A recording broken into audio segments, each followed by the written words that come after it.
빨리빨리 문화가 있잖아요. 살도 빨리빨리 빼고 싶고 돈도 빨리빨리 벌고 싶고 공부도 빨리빨리 잘하고 싶고 뭐 생긴 것도 빨리빨리 멋있어지고 싶고 이런 것들이 중독을 좀 부추기는 부분인 것 같아요. 그래서 게임을 빨리 레벨업을 빨리 할 수 있다, 빨리 뭔가를 얻을 수 있다, 이제 이런 식으로 되는 것들이 더 중독성이 강하다. 한 번 따본 경험이 티르뽕 맞는 사람들이 주사 한 번 맞았을 때 그 하이라고 확 오는 게 있거든요. 그거 똑같거든요. 그거 이제 덫에 걸리는 거예요.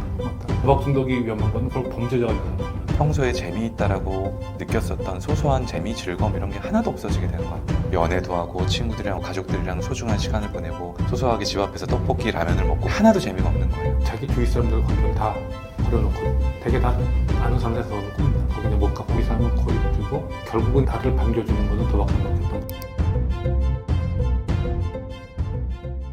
굉장히 큰 카지노와 같은 곳은 돈을 많이 따도 전혀 걱정 안 한다는데 왜 그럴까요?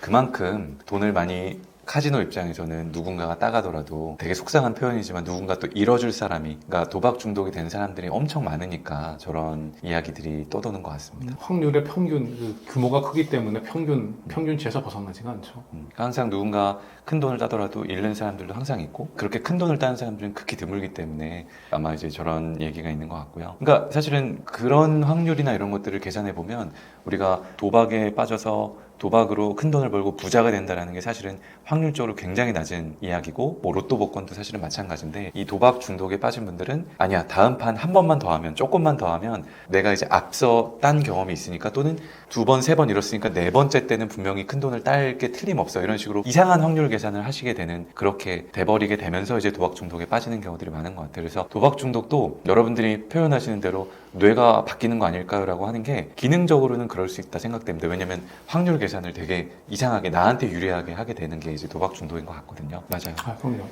맞아요. 딴 거가 한 번 따본 경험이 그 티르뽕 맞는 사람들이 주사 한 번 맞았을 때 그 하이라고 확 오는 게 있거든요. 그거 똑같거든요. 그거 이제 덫에 걸리는 거예요. 한 번 따면. 저희 책 제목이기도 한 그 도파민이라는 게 뭔가 내가 어떤 꽂힌 주제, 그러니까 오늘 주제는 도박이니까 도박에 꽂힌 그런 것들을 비슷하게 연상시키는 거를 이렇게 잠깐 스쳐만 지나가도 확 꽂히게 만들어주는 게 저희 책 제목이기도 한 도파민이 하는 역할이거든요. 그래서 도파민이 뭔가 많이 분비가 돼서 내가 떠올린 어떤 뭔가에 확 꽂히게 되면 이제 그걸 안 할 수 없게 되는 그런 상황이 되고 이제 도박에 또 계속 빠지게 되고 이제 이렇게 되는 거죠. 중독성이 강한 도박이 따로 있을까요?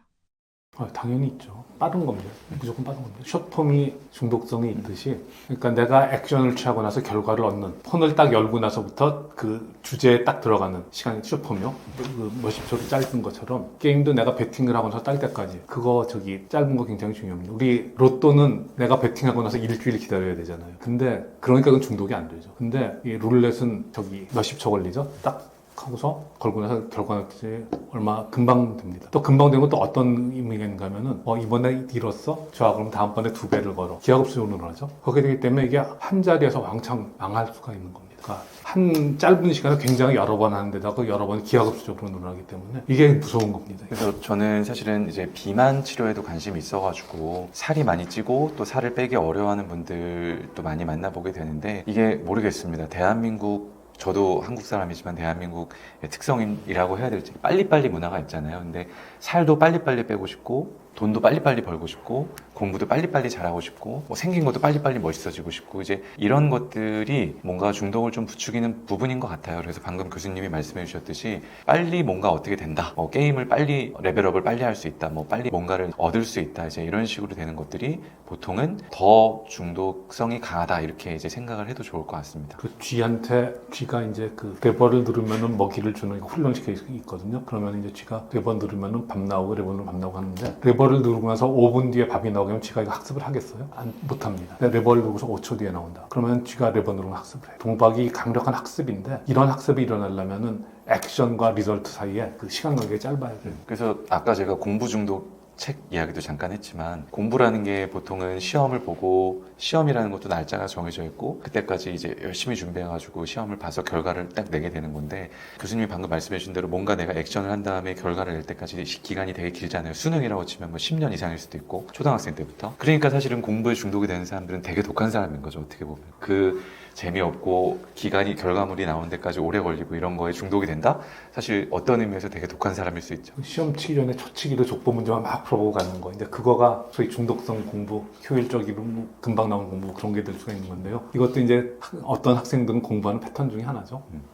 이번에 이제 족보라는 용어도 사실 저희끼리만 어떻게 보면 쓰는 용어 같기도 했었는데 어떤 사건 때문에 제가 유명해져가지고 많이들 아시더라고요. 그래서 족보를 보고 들어가서 이제 공부해서 하는 거에도 좀 중독이 되는 것 같아요. 저는 좀 그랬던 것 같아요. 그래서 족보 중독처럼 이게 공부를 잘 하지 못하니까 이제 어떻게 보면 이런 일이 생기는 건데 그냥 전날 빨리 보고 들어가서 빨리 결과를 내고 근데 그렇게 해서 배운 것들은 또 금방 다 까먹어 버리거든요. 그래서 사실 저는 공부에 중독이 된 사람은 아니었던 것 같습니다. 그 결과가 빨리 나오는 게 중독이 되는 거에 대표적인 예가 또 요새 코인 하는 거 있죠. 코인이 물론 주식 시장도 변동하지만 코인 하루에 수십 %. 그러니까 이 변동성이 빠른 거예요. 그러니까 미분값이 큰 거예요. 이게 이런 게 중독이 잘 되는 겁니다.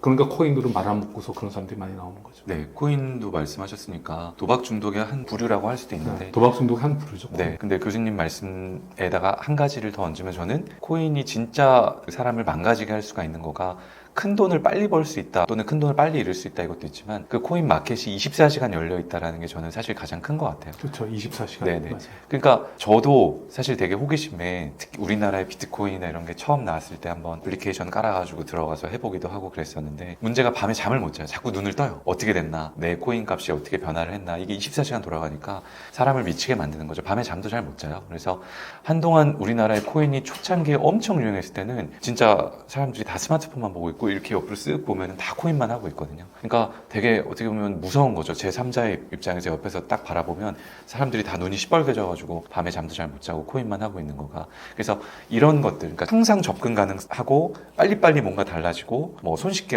누구나 이렇게 어플만 깔면은 할 수 있는 이런 것들이 온라인 세상에서는 중독성이 되게 강한 것이다라고 이렇게 얘기를 할 수 있을 것 같습니다. 환자분들 중에 가장 돈을 많이 따봤다는 분은 누구였고 결국 얼마나 잃게 되셨나요? 가장 돈을 많이 잃은 사례도 궁금합니다. 딴 사람이 병원에 왜 옵니까? 딴 사람이 병원에 없고 저는 딴 거 안 물어봅니다. 왜냐하면은 딴 거 물어보는 거 그 환자한테 좋은 기억 치료에 도움이 된 기억이 아니기 때문에 물어보는 거고요. 병원에 오게 되는 거는 뭐 저희 병원은 이제 부자들 많이 보는 병원은 아닌데 병원에 오게 되는 거는 이제 억대 정도 날렸을 때 오는 것 같습니다. 결국 도박에 빠진 사람들의 일상이 무너지게 되는 과정은 어떻게 되는 걸까요? 도박도 이게 이제 무서운 것 중에 하나는 도박은 되게 이제 몰아서 하는 것 같아요. 도박 중독된 사람에게서 항상 도박장에 사는 건 아닌 것 같고 몇 달 끊거든요. 몇 달 끊고서 그러니까 한 번 잃은 다음에 몇 달 끊는 거죠. 그러고서 이제 딱 사는데 그 동안에 전혀 도박과 자유롭게 사는 거가 아니라 다음번을 위한 뭔가를 마련해 놓는 것 같아요. 돈도 빌리고 요새는 또 소액 대출, 그 무담보 대출 뭐 그런 거 많이 하지 않습니까? 그렇게 해놓고 있다가 결국 이제 때가 무르익으면은 그때 이제 짠 한번 해갖고서 단기간에 왕창 다 꼬라박고 그러잖아요. 뭐 일단 그런 식의 패턴이 되는 것 같아요. 근데 단기간에 왕창 꼬라박는 거는 뭔가 하면은 돈이 더 있으면 더 할 텐데 돈을 구할 수 있는 능력이 거기밖에 안 되기 때문에 이제 그렇게 하는 겁니다. 그렇게 되고 이제 도박 중독이 더 망하는 거는 그렇게 돈이 없어지면은 회사 돈을 갖다 쓰는 거죠. 회사 돈을 진짜 횡령하겠다는 거가 아니라 나 딱 이번에 한 판만 하면 딸 것 같거든. 그러면은 왕창에 따면은 근데 이번에 따야 되는데 판돈이 없어. 그러니까 회사 돈 잠깐 끌어다가 판돈으로 쓰고서 딱 따면은 그럼 회사 돈 다시 싹 제대로 난 이 돈 딸 거야. 이게 말이 되는 생각 말이 안 되잖아요. 근데 도박 중독에 빠지면 생각이 그렇게 됩니다. 그러니까 도박 중독이 위험한 거는 그래서 그걸 범죄자가 되는 사람들이 많아요.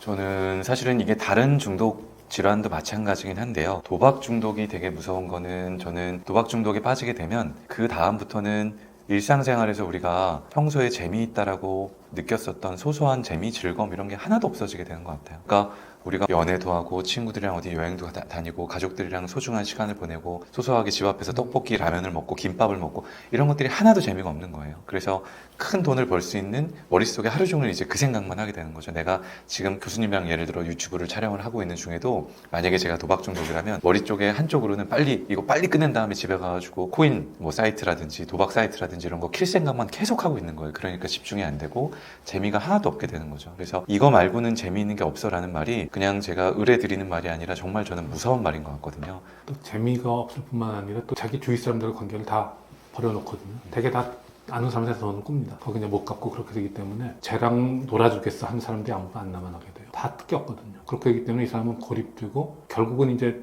나를 반겨주는 것은 도박장밖에 없다. 뭐 그런 식으로 되는 상황이 벌어집니다. 카지노에 가면 돈을 잃는다는 걸 알면서도 못 빠져나오는 건 왜 그런 걸까요? 그러니까 궁극적으로 하면 언젠가는 딸 거라는 그 기대가 안 없어지기 때문에 계속 하는 거예요.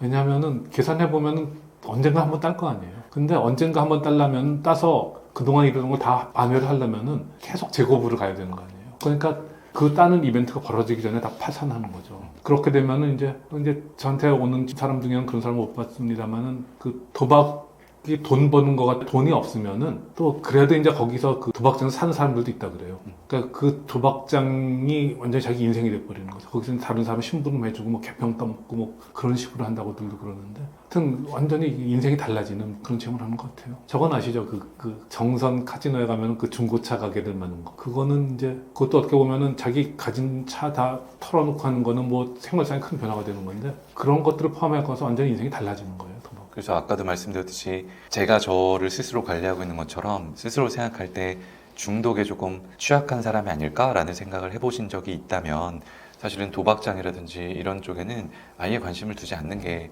좋은 방법인 것 같아요. 왜냐면 저희가 아까 술 구하러 가는 그런 이야기도 했었는데 요즘에는 스마트폰을 안 쓰는 사람이 특히 우리나라에는 거의 없기 때문에 항상 접근 가능성이 손안에 항상 들려있는 거거든요. 그래서 우리는 이 가능성을 두고 있는 이 아이템을 어떻게 현명하게 사용할 것인가에 따라서 이제 이거를 도박을 하는 아이템으로 사용할 수도 있고 또 공부하거나 뭐 여러 가지 성장을 하는 아이템으로 사용할 수 있는 건데 어쨌든 이 스마트폰이라는 게 접근 가능성을 너무너무 높여놨기 때문에 내가 조금이라도 중독에 취약하거나 저희가 말씀드렸던 뭐 술 마시고 필름이 끊겼다는 식으로 이런 식으로 아 내가 좀 요즘에는 중독을 좀 조심해야 될 것 같아 라고 생각하는 분들은 아예 그냥 처음부터 교수님 말씀하신 정선도 가지 않는 게 좋을 것 같고 스마트폰을 이용해 가지고 도박 사이트나 코인 어플이라든지 이런 것들도 그냥 아예 관심을 두지 않는 게 가장 좋은 방법 중 하나입니다. 모바일 도박을 해갖고 섭니다. 그 모바일로 하는데도 억대들이 있더라고요. 근데 그런 사람들 하는 게 정말 그 도박을 끊을 생각이 있으면은 스마트폰도 바꾸고 저기 투지폰도 요새 있대요. 그냥 그 인터넷 안 되는 투지폰으로 바꿔서 통화하고 문자만 해라 하고 하는데 그래도 잘 안 따르죠. 네, 쉽지가 않죠.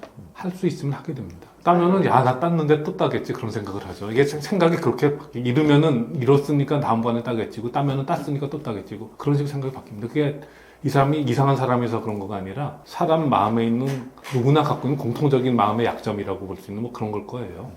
도박 중독도 유전적인 영향이 강할까요? 도박 중독이 다른 중독이랑 다른 점은 무엇일까요?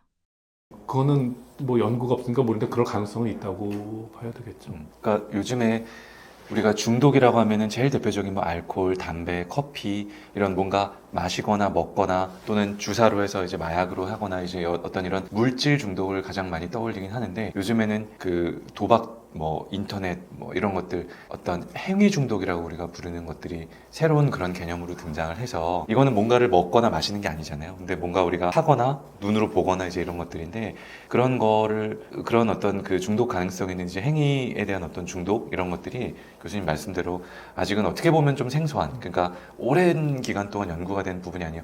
이게 아까 제가 초반에 말씀드렸던 사회 문화적으로 달라지면서 새롭게 생긴 어떤 중독 행위 같은 것들이거든요. 그래서 이런 부분에 있어서는 우리가 더 많은 연구가 필요한데 기본적으로는 우리가 물질 중독, 먹거나 마시거나 하는 거의 어떤 중독과 비슷하게 이제 뇌에 어떤 기능적인 변화가 생기고 심리적으로 자꾸 중독이 된다라고 우리가 이해를 하고 있습니다. 그래서 제가 말씀드렸듯이 내가 예전에 알고 있던 물질로 된 어떤 중독에 좀 취약한 사람이다? 그러면 사실은 조금 과하게 말씀드리면 행위로 된 중독에 빠질 가능성도 높다라고 우리가 봐야 되죠.